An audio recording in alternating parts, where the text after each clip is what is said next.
I'm Kelly Cervantes, and this is Seizing Life, a weekly podcast produced by Citizens United for Research in Epilepsy, CURE.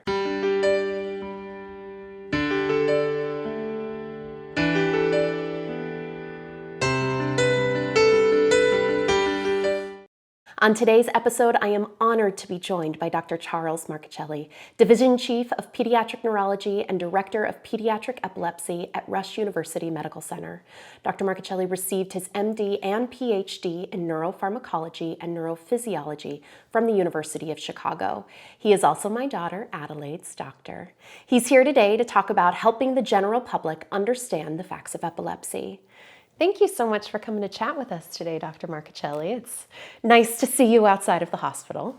Thanks for having me, and it's a pleasure to be here. So, epilepsy is one of the oldest recorded diseases, yet we still know so little about it, and the public knows even less. Why is that? Why has so much time gone by and we're still so in the dark? As you point out, it is a disease that is ancient. It's described as early as 400 BC. And essentially, as soon as a seizure was observed, people have tried to explain it. In ancient times, people thought that patients were being possessed or punished. This was something that was done to them. Hence the word seize, which means to be taken hold of forcibly. I'd never put that together before. Yes, we talk about 65 million people worldwide having epilepsy, but 80% of those are due to infectious causes, typically neurocysticercosis, which is endemic in many parts of the world, particularly developing countries. And if a person had a seizure due to an infection, of course, the concern was that I could catch this somehow. And so from that perspective, patients early on, before we understood the pathophysiology of these infections, would tend to stay away from people with epilepsy.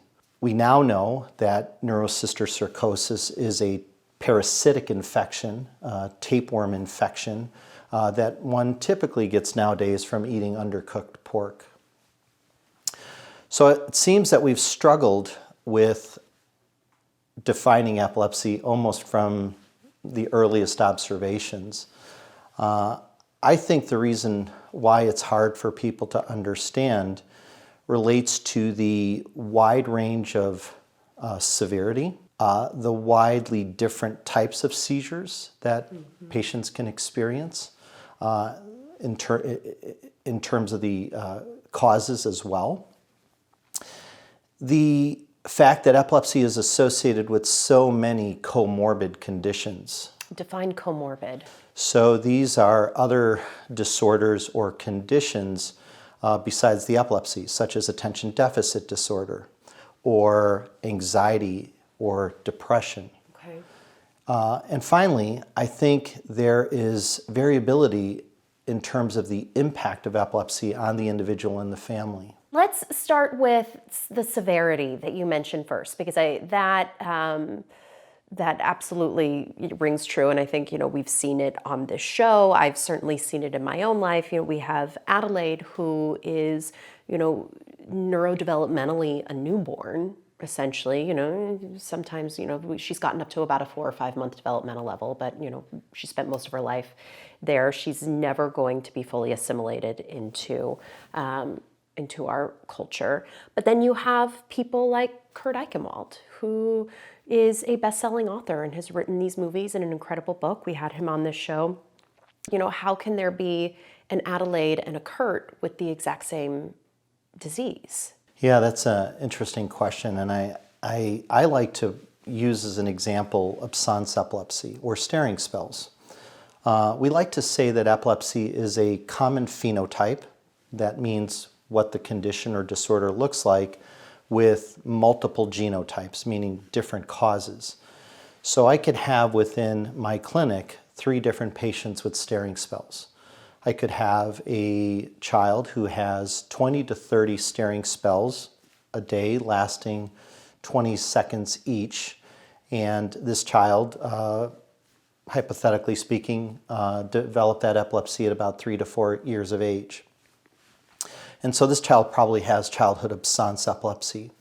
Contrast this with another child who also has 20 to 30 staring spells per day, brief, but in contrast to the first kid, this child has generalized tonic-clonic seizures and developed the seizure much later, 9, 10 years of age. In the first case, that child will probably outgrow that epilepsy by the time she's a teenager and has gone through puberty. In the second case, that child has a lifelong condition that she'll have to deal with. A third case is a child who comes with a staring spell, perhaps developed it at the epilepsy at 9 years of age, and this child will have longer staring spells and perhaps they can progress to generalized tonic-clonic seizures. The first two kids probably have a genetic cause, and the third kid may have a genetic cause, but could also have other causes, such as malformations of cortical development. What the public sees is the staring spells, but each have a different trajectory. The first one will likely outgrow it. The second one will have to deal with this through adulthood. And the third, it may be uncertain. And I think that leads me to the severity question. I've taken care in the past of a patient, a young man, I won't give too many details here, who essentially had one seizure per year. He'd have a seizure, come into clinic, I'd make a medication adjustment. I would then see him in 6 months, he's doing great, I'm patting myself on the back, and then 6 months later he has another seizure. Make another medication adjustment, 6 months later he's doing well, and I think I'm doing well. 6 months later he has another seizure. After about 3 years, I was beginning to realize I wasn't really helping him much, and that his pattern of seizures was once a year. And so I frequently ask the residents or my EG technicians, could you live with or tolerate one 1-minute generalized tonic seizure per year? It's not really a fair question, right? Because they help me with my patients who have epilepsy, and they put on EG leads, and the vast majority of them would say, Dr. Marcuccilli, I think I could do one seizure a year. Doesn't seem so severe. In comparison with? In comparison. Sure. But what if I said, this young man, and let's just say he's 22, for 6 months out of the year, in most states, he can't drive. Right. Now he can't go to school. He's going to have a difficult time getting or holding a job, and this may affect his relationships. And suddenly one seizure a year isn't so benign. So we have this whole range of comorbidities that we need to consider. It's not just the seizures, but it's also what impact the seizure has on one's life. Right. So you have mentioned now at this, we've sort of gone over a handful of different seizures, the absence, the tonic-clonics, which to the general public, that's sort of the grand mal movie style seizure. Adelaide's are spasms, but she's also had these bizarre atonic seizures where we patted her on the back and she'd sort of slump. I think that in and of itself adds to the misunderstanding and the complications, just the wide variety of the number of seizures. Help us learn more about that. Yeah, you're absolutely right. In 1987, Gallup performed a poll of United States citizens and was curious about what the public actually knew about epilepsy and its cause. And in that poll, only 50% of the respondents could identify a cause of seizures. Really? It's pretty remarkable, despite the fact that it's so prevalent. There's, again, 65 million people worldwide. 1 in 26. So it's pretty interesting.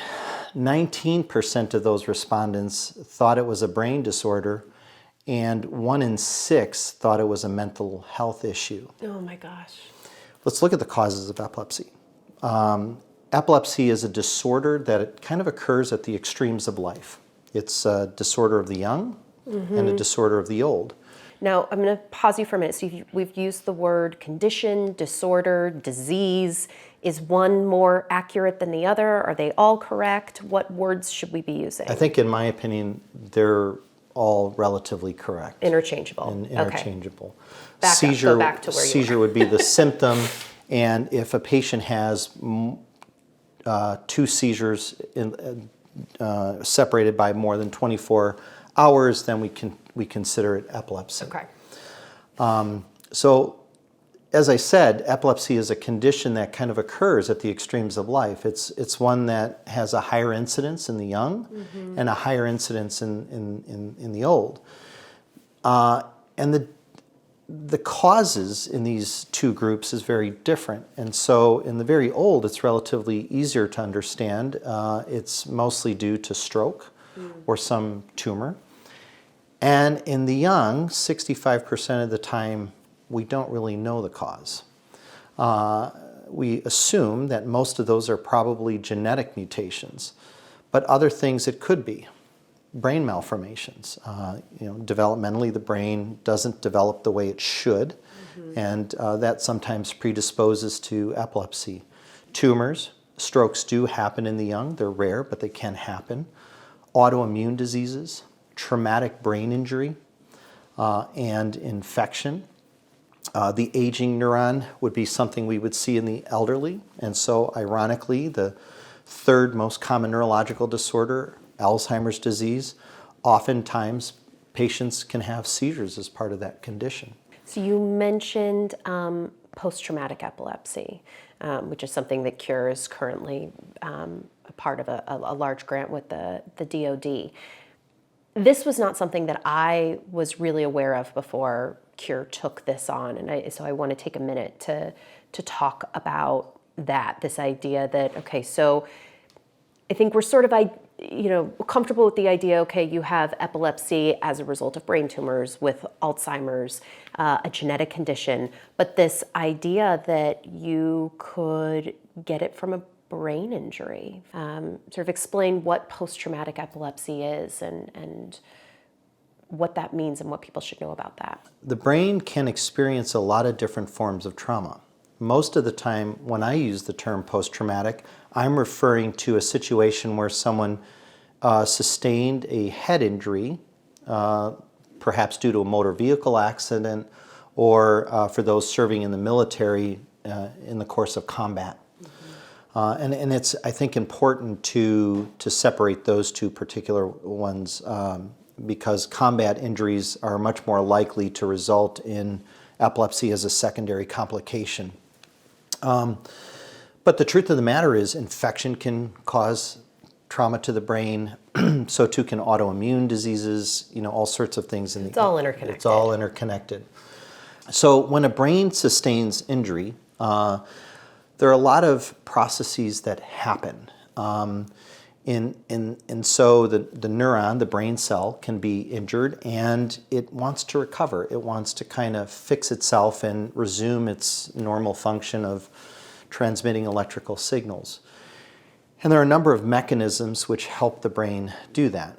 Sometimes the brain is successful and sometimes it's not so successful, and what one gets is aberrant or problems with the wiring or the network itself. Okay.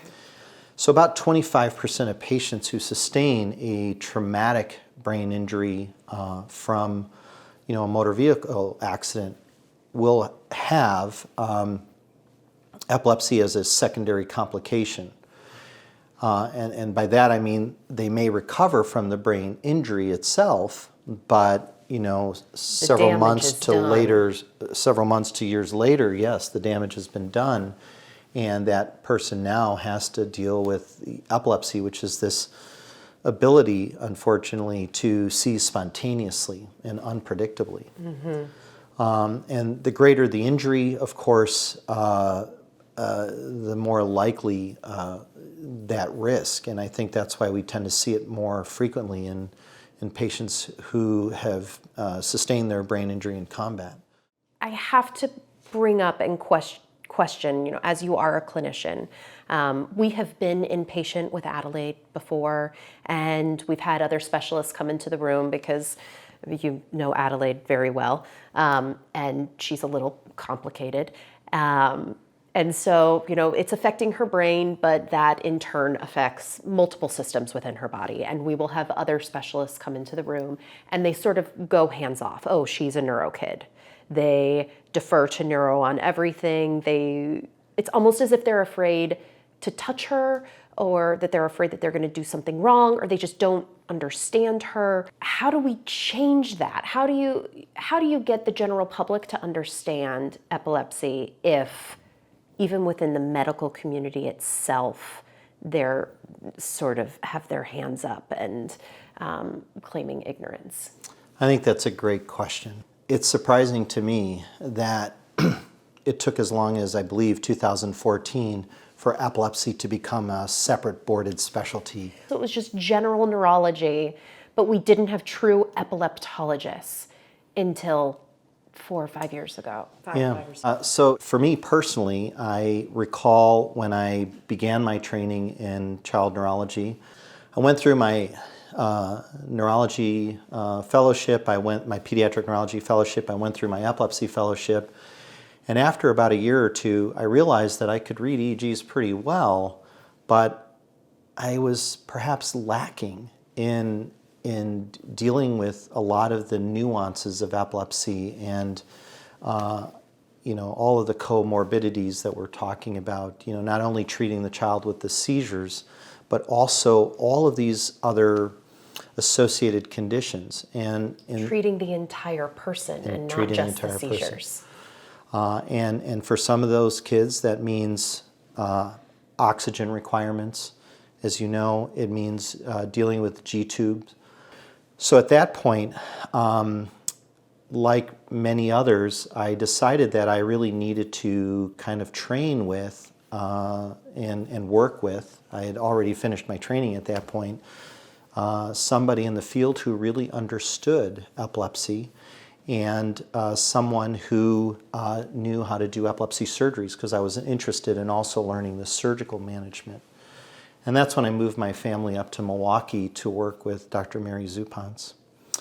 And I learned a great deal about how to treat this really complex disorder. And I've tried to come back and at each center that I've been in, try to help other physicians kind of understand what's needed in the treatment. The other thing I've realized, and I've said this to you before, these children have changed me in very profound ways. Adelaide is my patient, but she's also been my teacher, and I've learned a great deal from her. And that knowledge has further enabled me to take better care of other patients. And so I actually embrace the children who are the most complex because they've been my greatest teachers. I think, for some physicians, these are challenging patients.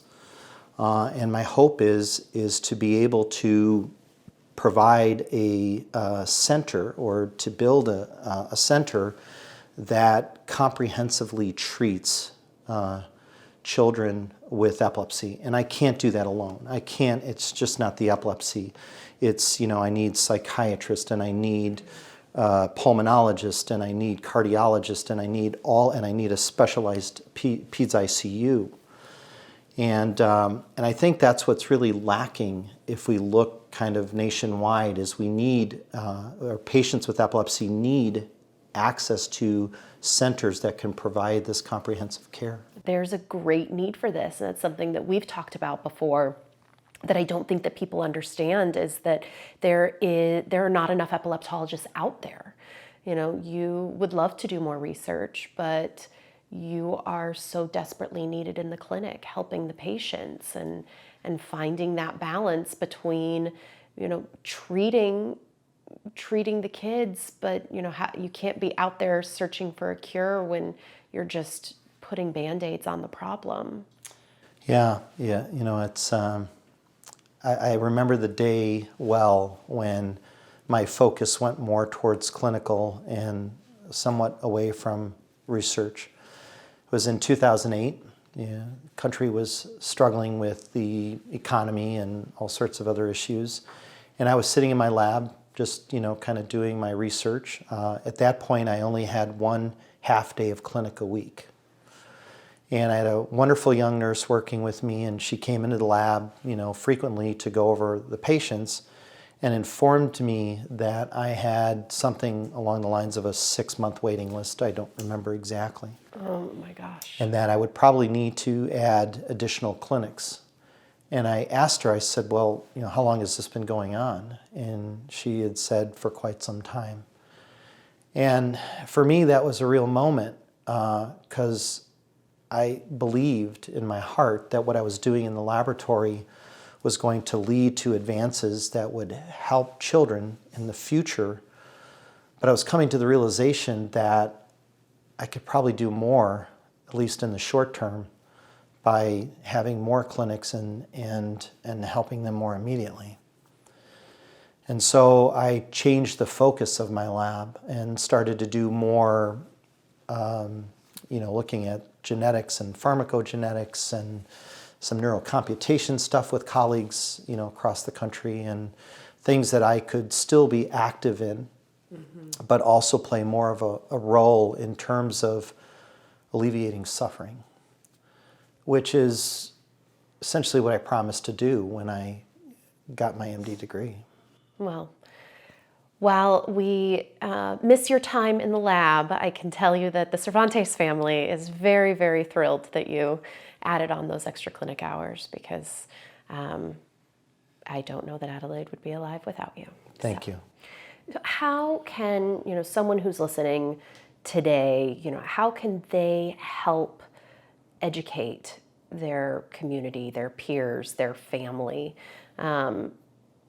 try and help them to better understand what epilepsy actually is, and that it's not just the movie version, that is part of it too, but that they're, the complexities.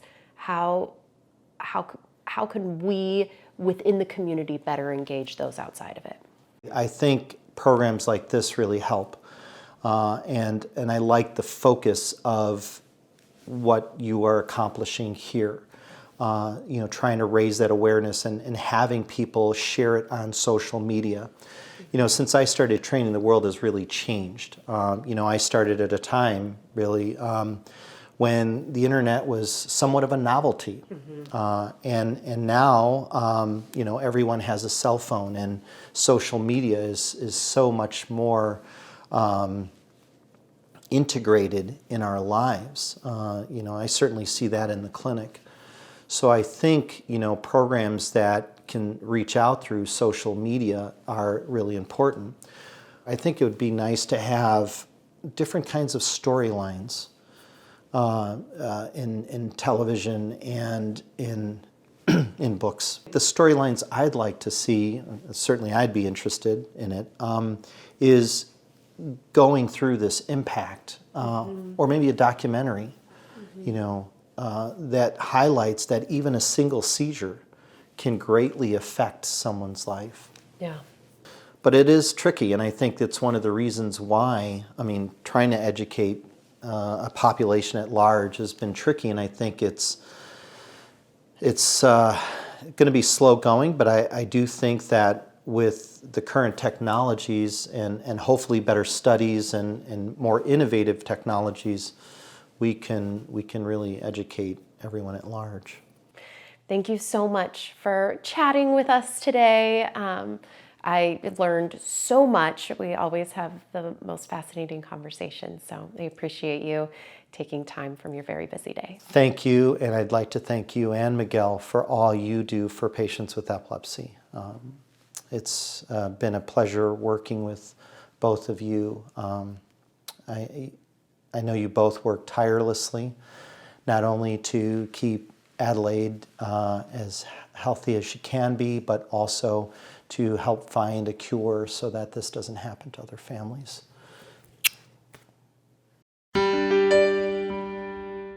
Thank you again, Dr. Marcuccilli, for giving us such great insight into the facts and fictions of epilepsy. It is vital that the public understand how complex this disease truly is so that we can bring awareness and eventually find a cure. Help reveal the truth of epilepsy by sharing this episode with your family and friends outside the epilepsy community on social media. Finally, don't forget to visit @SeizinglIfe Podcast on Facebook and Instagram and @SeizinglIfe Pod on Twitter. Thanks so much.